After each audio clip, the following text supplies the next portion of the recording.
It's been a massive week for the Braves on the field and eating into the NL East deficit, securing their future, and now one that comes with a distraction. This is BPTV Cory McCartney along with Grant McCauley. The Braves took 3 out of 4 from the division-leading Mets. They signed Michael Harris II to an 8-year contract extension, had Mike Soroka begin his long-awaited rehab start, and now, Grant, comes another off-field issue with Marcell Ozuna, who was arrested Friday morning on suspicion of DUI. Yeah, there's so much going on for the Braves this week, but I think we start with what was the big story coming into this homestand. It was the Braves against the Mets, and could Atlanta find an answer for losing 4 out of 5 at Citi Field this past week? And the answer to that was yes. The Braves got the starting pitching they needed in this series. They also got the hitting that they needed, and they were able to overcome, on a night that Jacob deGrom was pitching the finale with a chance to give the Mets a series win and find a way to get a win themselves, thanks to the heroics of not only the returning Max Fried, but also a couple of 21-year-old rookies. And you mentioned one of those guys is going to be around for a long time, Michael Harris signing his contract extension. We've got the Mike Soroka return a lot of people have been waiting for. And then, unfortunately, we do have to get into it, Marcell Ozuna finding his way into yet more trouble away from the field for the Braves in the wee hours of the morning on Friday. Yeah, so much going on. I didn't even mention that the Astros, the defending American League Oh, champions, yeah. are coming to Atlanta this weekend as well. So, I mean, a ton going on. But you mentioned the Mets series. The Braves took the first 2 games, but it really boiled down to one thing, I think, or more precisely two. When you're stacking yourself up against the Mets as we look down the stretch, can you beat Max Scherzer and can you beat Jacob deGrom? The Braves gave themselves a chance in that third game started by Scherzer, despite a rocky start by Jacob DeRizzi. Then they slayed Jacob deGrom. Some big moments from the rookies, as you mentioned. Max Fried was a big game Max in his first game back from the concussion IL. The past 3 seasons, he has an .823 winning percentage versus winning teams. That's second among all starters, a 2.55 ERA, which ranks third. Grant just keeps coming up big when the Braves need him to. He really does. And I think that he's kind of an under the radar ace. And I had some people, as soon as he gave up the home run to Mark Canha, that wanted to jump in my mentions on Twitter and tell me that, well, Max Fried is just not that guy. Well, let me tell you, Max Fried, he doesn't have to be the guy at the top of the heap in all of Major League Baseball to be one of the best starting pitchers in the National League, and I think in all of MLB, if you go back and look at the numbers and parse through everything. And there's a reason why the Braves turn to him in these big games, and there's a reason why he has that winning percentage against other winning clubs. It's not because he's absolutely perfect each and every time out, but he doesn't have to be. And I think when you look at the Mets, and particularly Scherzer and deGrom, it's not even necessarily beating those guys in particular. It's finding a day to win on the days that those guys pitch. And that might sound like a whole lot of legalese or something, but it's not.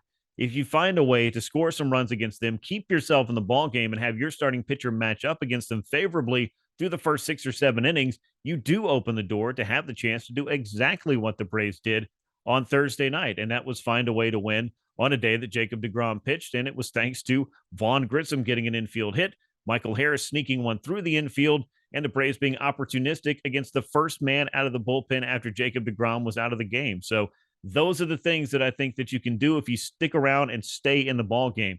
You fall behind early, you give up a bunch of runs, you give Max Scherzer a nice big lead, you give Jacob deGrom even a big lead on some nights, so that doesn't happen as often. You're going to find yourself in trouble against those two, not to mention the other starters that the Mets have had this year that by and large have been doing the job as well.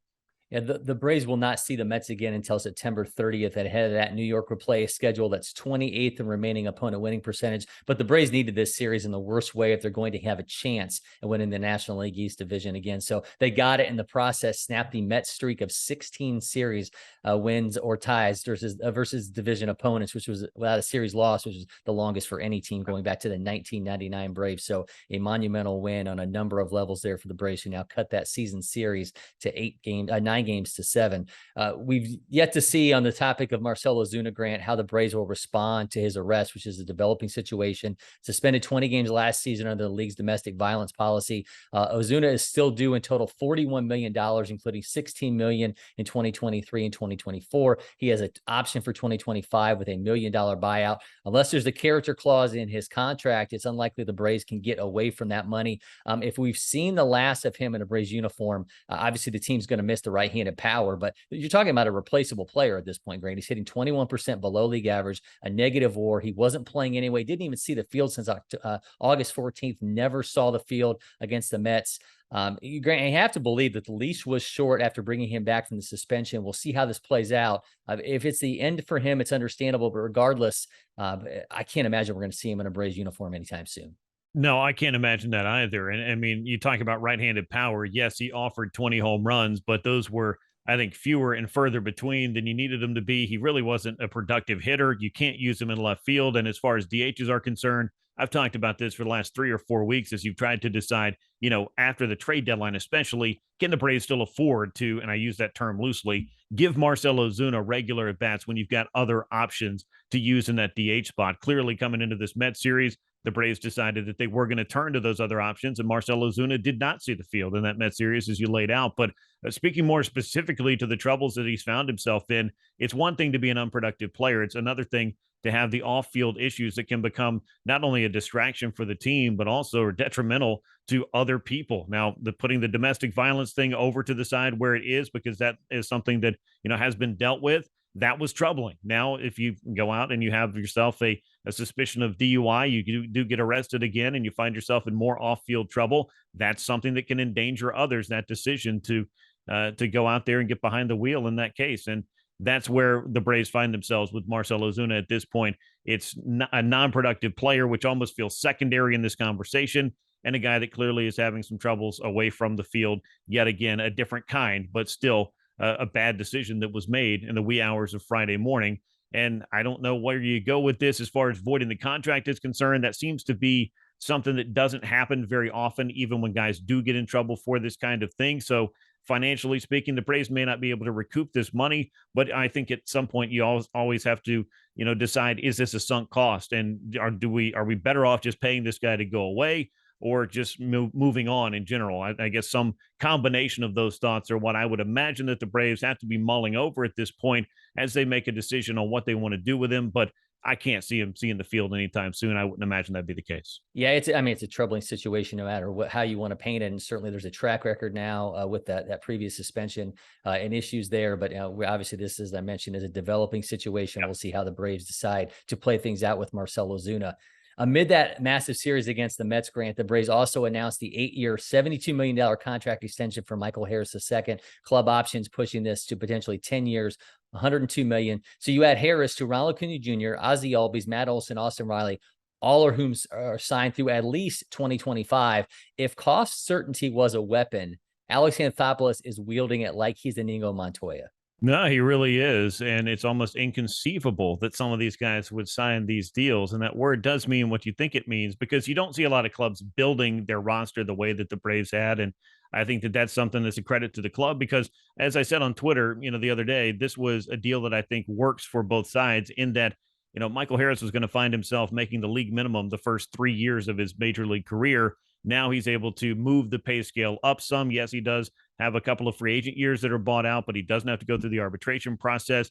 And yes, the club did get a couple of very team-friendly options in that as well. As you mentioned, it could be a 10-year deal by and large. But just looking at what Alex Anthopoulos has been able to do with already having Acuna and Albies under contract, with having some of these young players who through arbitration were going to be under team control, then trading for Matt Olson and signing him to an 8-year contract, signing Austin Riley to a 10-year contract, and now signing Michael Harris to what could be a 10-year contract. He has really secured the future of this club, and has a core that is going to be together for much of the next decade, or the rest of this decade. And that's something to be very excited about if you're the Atlanta Braves. And, as you look at what some players can cost when they get to free agency, I think Juan Soto is looking at a $400 or $450 million contract when and if he does get there. And I think it's more of a when than an if at this point. The Braves have Olson, Riley, and Harris under contract in their long-term deals for $452 million. So that just gives you an idea of the cost of these three players versus what one superstar could cost some club out there. It's good to be the Braves. It's good to be proactive. It's good to get these guys early before they get to free agency so that you can keep this core together. And the Braves and Alex Anthopoulos are doing just that. Yeah, they total $587 million with option years. It pushes it to 695 for those deals. Over the next 5 years, not a one of them carries an average annual value that's even in the top 15 in the league. And if you take the average of those deals across the life of the contract, it's less than the Mets are giving Jacob deGrom and Max Scherzer this season alone. So it's absolutely incredible what Alex Anthopoulos has been able to build with that core. It's been more than 2 years since Mike Soroka took the mound in a major league game. He's a step closer, making that comeback from 2 Achilles surgeries a reality. He had his first rehab start with Rome, and Sunday he'll be in action for AAA Gwinnett. Should all go well, it's a tantalizing thought, Grant, to think what he could bring to this table if he's able to stay on course for roster expansion by September 1st. And it really is. He looked terrific. I know it was against high A hitters, but going out and striking out the side on 10 pitches his first time out, punching out 8 guys in his first 3 innings, and finishing off 4 scoreless innings with just 1 hit allowed on 45 pitches. If you were looking for a script that was Mike Soroka's return to the mound and the success he could have and the health that he has coming out of it, I think this would be pretty high up there as far as the best case scenario that you could have penciled in. So now he's going to go down to Gwinnett, or up to Gwinnett, as the case may be, since he started in high A with that first rehab assignment, and continue this out. I would think, Corey, maybe 4 rehab starts at minimum would be what you'd need to get that pitch count built up to the 75 to 80 range that the Braves would probably need him to be at before they could consider putting him in the major league rotation. I don't want to skip any steps. I talked to Mike Soroka the other day. I know he's not looking to skip any steps. He just wants to keep doing what he's doing every single day so that that day will come when he can rejoin the Braves rotation. And I know there are a lot of people, Braves fans, I know supporters of Mike Soroka throughout his entire journey to the big leagues and through this whole process, that'll be very excited to see that young man step back on a big league mound as soon as we can possibly see it. And hopefully it grows sooner by the day. Yeah, and when we caught up with him the other day, he could barely contain his, just the excitement across his face talking about the outing. And I don't know if you can win NL Comeback Player of the Year if you don't play until September, but him just getting back out there, I think maybe that's worth some votes alone in itself. If this week wasn't insane enough, now the Braves have to turn their attention to the Astros, a rematch of the World Series here. The Astros are in town for 3 games. We won't see the aces of either staff here, Max Fried nor Justin Verlander, but some fantastic pitching matchups nonetheless. On Friday, you've got Lance McCullers Jr. against Kyle Wright. Saturday, Christian Javier against Spencer Strider. Sunday, as Jose Urquidy against Charlie Morton. Grant, these are some fantastic matchups up and down this series.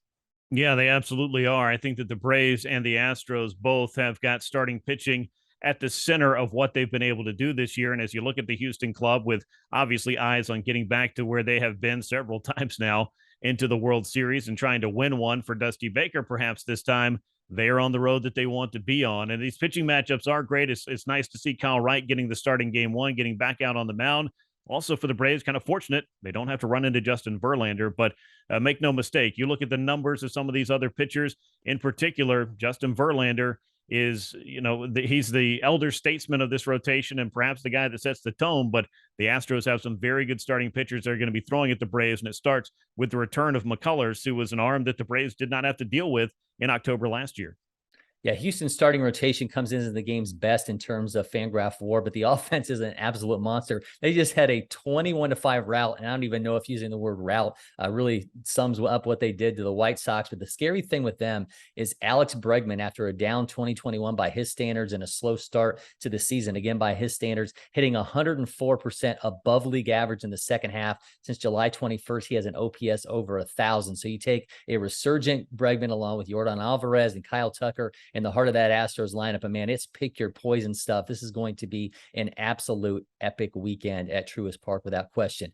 And we've got you covered for all of it here on BPTV. So hit on the subscribe button, turn on notifications, and also you can catch us Sunday on From the Diamond on 92.9 The Game in Atlanta. Until next time, I'm Cory McCartney. He's Grant McCauley, and we'll see you soon, Braves country.